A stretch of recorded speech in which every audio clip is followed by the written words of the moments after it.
I'll direct your attention back to the stage as we have the four triathletes joining us now. I'll give a brief introduction for each of them. Sitting closest to me is Javier Gomez Noya, five-time ITU world champion, Olympic silver medalist, missed gold by only 11 seconds in London in 2012, and he has his sights set now on the Tokyo Olympics, a real rock star in the sport.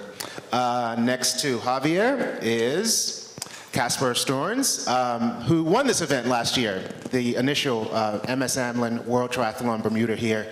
He led a team of Norwegians that did a clean sweep on the podium.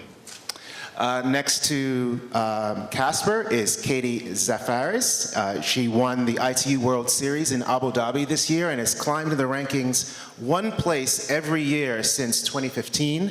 When she finished fifth. Currently, she's number one in the world rankings and will wear the number one swim cap tomorrow for the start of the race. And the woman next to Katie maybe needs no introduction in this room. Flora Duffy is the reigning champion of the MS Amlin World Triathlon Bermuda, Commonwealth Games gold medalist, three-time Olympian, and an OBE since the last time we saw you in this room. Congratulations, Flora. A round of applause, please, for these four athletes who have joined us this afternoon. All right, Javier, we'll start with you. My understanding is that you are preparing for the Olympics in Tokyo, and this is your first ITU World Series this year. How are you feeling physically going into that race, and what are your ultimate goals as it relates to Tokyo?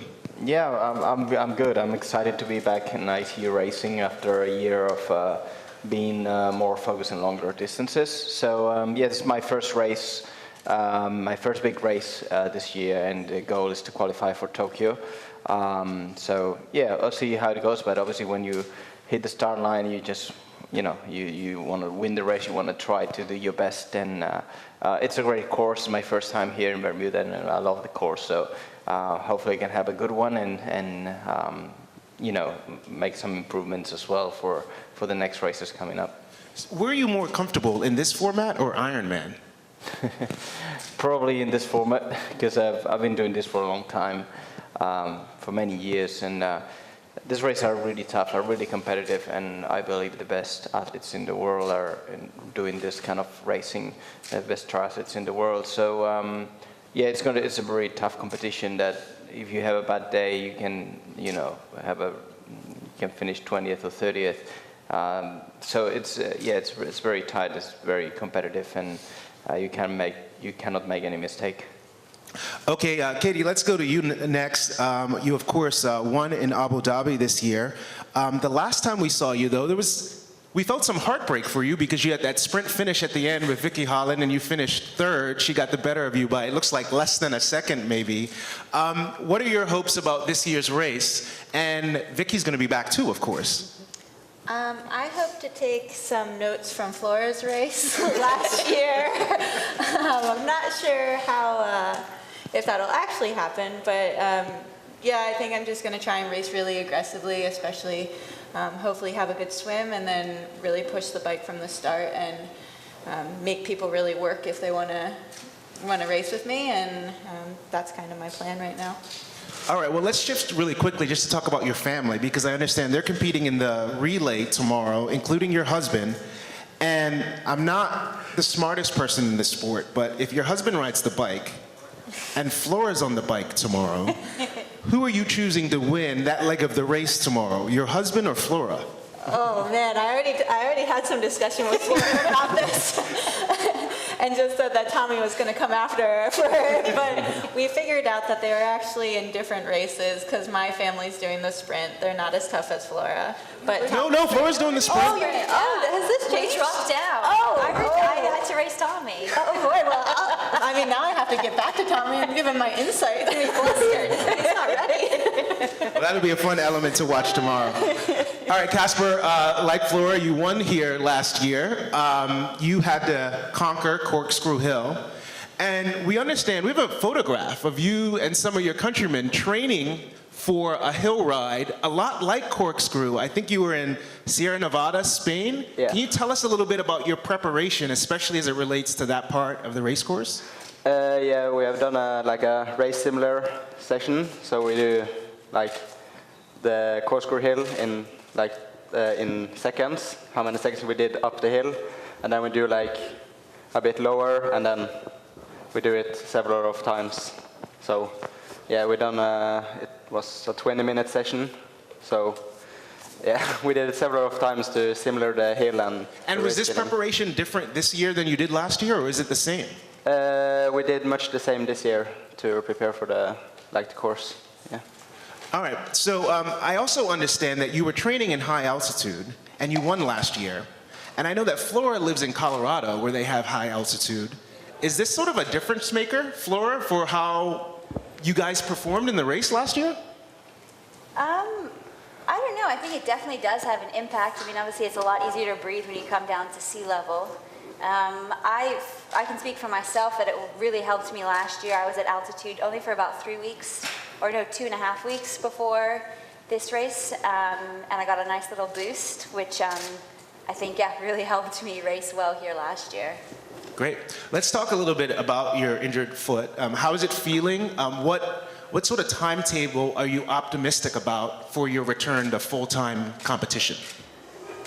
Yeah, my foot, I injured it it was actually bothering me just about this time last year, and I was totally not expecting to be sitting on the sidelines 1 year later. I think everyone here, you get an injury, you're like, okay, no way, this is going to be months of torture. But that's sort of what it's turned into. But it's getting there, able to do sort of more and more, and just have to be patient and keep positive. And then when I'll be back racing, I mean, ideally I'd like to be back in July, but I don't want to put a date on it, because then that date might come and then you're kind of pulling out of races, and I've done enough of that. So.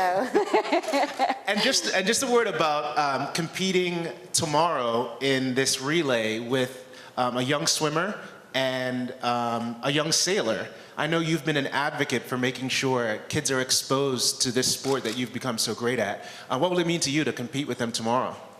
Yeah, it's really cool that I can race with both Taylor and Mustafa. We're both from 3 different sports, and here we are coming together to compete as a team here in Bermuda. I think we're all really looking forward to it. I haven't done a team relay in like years.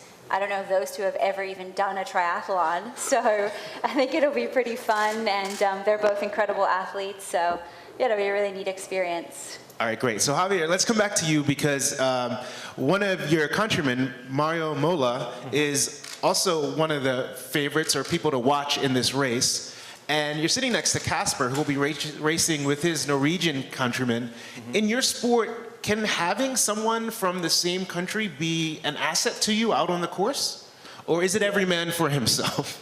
Yeah, well, it depends on the race and the race situation, but obviously, if you can help your countrymen in a given racing situation, then you'll do it. But at the end of the day, it's an individual race as well, and we have a pretty strong team, but we all have our chances to do well in the race. And Mario Fernando Alarza, who's also been on many podiums in the World Series, and myself, hopefully. But then, depending how the race unfolds, you can, get some tactics going on. But yeah, Norwegian team did amazing last year, and it's something really, really, really hard to do at this level of competition. So all my respect for that. But this year's a new year, and see how the race goes.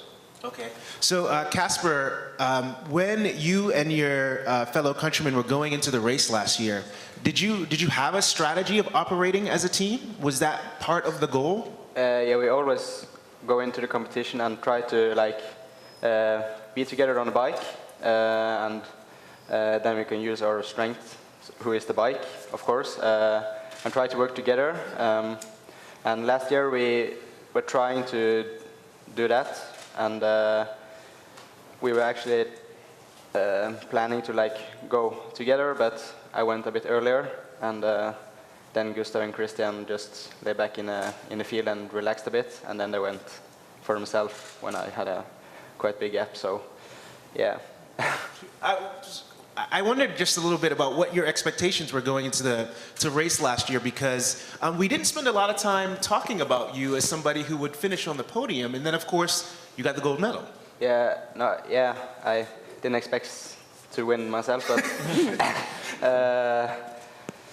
yeah, it was my expectation was maybe a top 10, and I was planned to like just stay in a group and save the energy for the bike since I burned myself out for some competition before. But then I just got that gap, and yeah, I just biked away, and yeah. Well, we'll be watching you closely tomorrow. Katie, as when I introduced you, I mentioned a little bit about this steady climb you've been making in the world rankings. That level of consistency is amazing. What do you attribute it to? I attribute it a lot to just kind of maturing as an athlete. I started in 2013 and had never really done triathlon before, and have a great coach and a great team surrounding me, and we've just been working consistently over the years, and I haven't tried to do anything drastic to change that, but I just know each year I get better, I get stronger, faster, and because that's been working, we're just going to keep going with that. Flora, last night at the opening ceremonies, I heard you talk a little bit about your particular strategy for conquering Corkscrew Hill, and it just got me thinking, are other competitors coming to you for advice about our race course because this is where you're from? Well, I was like, well, what was that strategy for conquering Corkscrew Hill? Please. I don't get too many people asking me about strategy. Everyone comes up to me like, oh, Flora, did you design this course? Was this specifically designed for you with nobody else really in mind? But no, And what is the answer to that question, Flora? I'm like, well, might have suggested that would be a great idea, this course.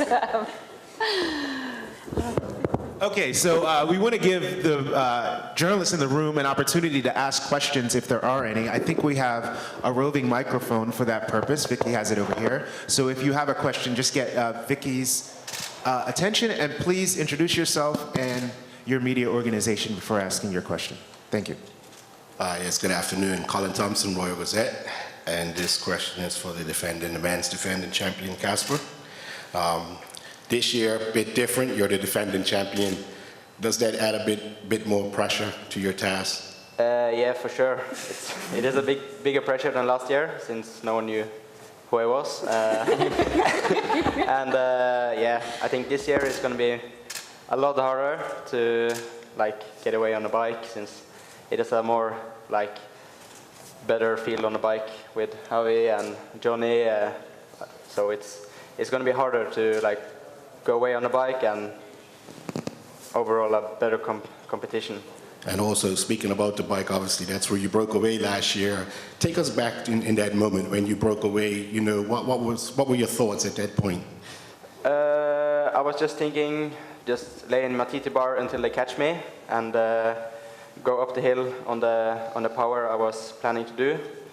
But then I saw I had like 25 seconds on one lap, and then I was thinking, okay, I can't stop now. I just have to continue.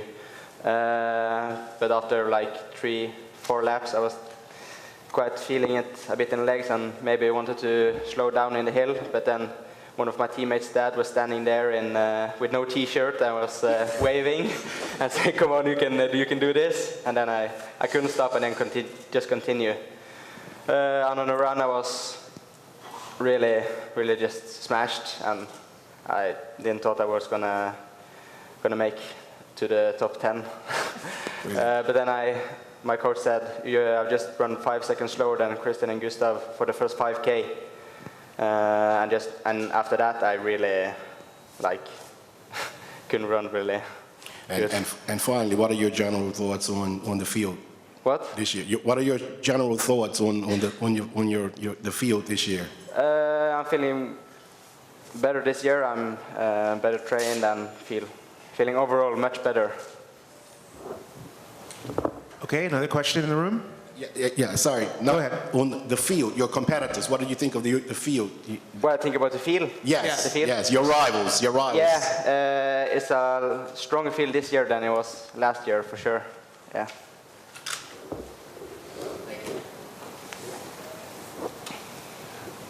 Another question over here. Stephen Wright, Royal Gazette. Katie, what valuable lessons did you say you learned from last year's race? I would like to have a better swim. That would be the first, the first lesson.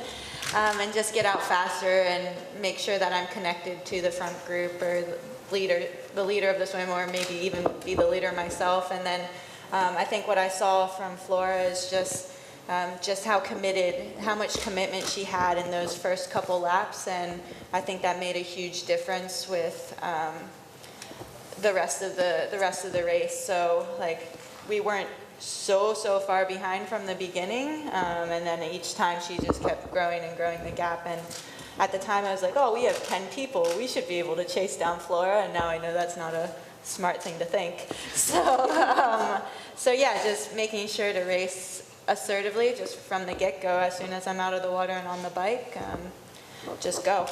What number were you out of the water last time? Do you remember? I think it was still top 10 or 10th, around 10th, but there was definitely a gap from the group that Flora was with to me. I wasn't with her when I came out of the water. And is it fair to say, is it a stronger field this year, despite the absence of Flora? Yeah, like, I mean, not having Flora is a big impact on the race, but there's quite a few really strong athletes in the race that are going to make it just as hard as last year. And is it a relief not to have Flora on the start line with you tomorrow? I don't know if it's a relief. I was so sad because she was so dominant last year, and I would be like, just get closer to that, and now she's not there. I mean, watching her do so well last year is just so motivating and inspirational. So, like coming into this race without having her there is kind of feels empty, to be honest. And wearing the #1 cap, is there any sort of psychological boost at the start of a race, knowing you're the target on your back, as it were? I think I just try not to focus so much on that. I mean, there's definitely the pressure of having the #1, but at the same time, I know my focus has to be more on the particular things, like how I'm going to race the race, what I want to do in each discipline to make sure that in the end, no matter the result, I can be proud of what I did on the course. And finally, Flora, any sort of strategy tips for the guys this year as the previous winner? I don't know. I feel like Katie studied my race last year pretty well. She's got all the... I think it's very difficult because the men's race always sort of plays out slightly different to the women's race. I mean, I think for their race, having Javi back will definitely play a role, and obviously with Johnny Brownlee as well. There's two at the front of the race really pushing it, which sort of change the dynamic. But for the women's race, I guess my one piece of advice would be for Katie would be to not look back until that last turnaround into transition. Like, that's the end of T1. That's what I thought last year, and that's why I was so committed till then. Then you get a visual to see where everybody is, and you can sort of assess, okay, am I going to just keep going, or am I going to wait for one person? After how many laps? After how many laps? Thank you. Well, that's I don't think you did it after 10. You're like, oh, I think I'm good. I looked at one and I was like, oh, maybe I have a shot here. We'll see. The photo on the monitor now is that moment at the finish line last year when Katie was just edged out by Vicky Holland. Oh. That moment, maybe she doesn't like to relive. I thought my arrow cornrows were gonna give me the benefit. Any other questions here in the room?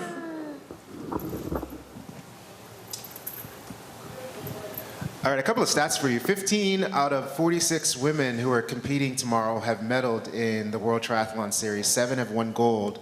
16 out of 55 men have medaled. 42 gold medals among them altogether. So it is a really competitive field. Javier, Mario, and Johnny are all racing tomorrow as well. Well, with that, I think that is it. Thanks to all of you. A round of applause, please, for our triathletes for joining us today. Flora is going to stick around for a little bit longer if there are some others who'd like some one-on-one time with her. She'll just have a few minutes for that. But otherwise, thank you very much. Please get out to the race course early tomorrow morning for the MSM Lynn World Triathlon Bermuda. Thanks very much for joining us.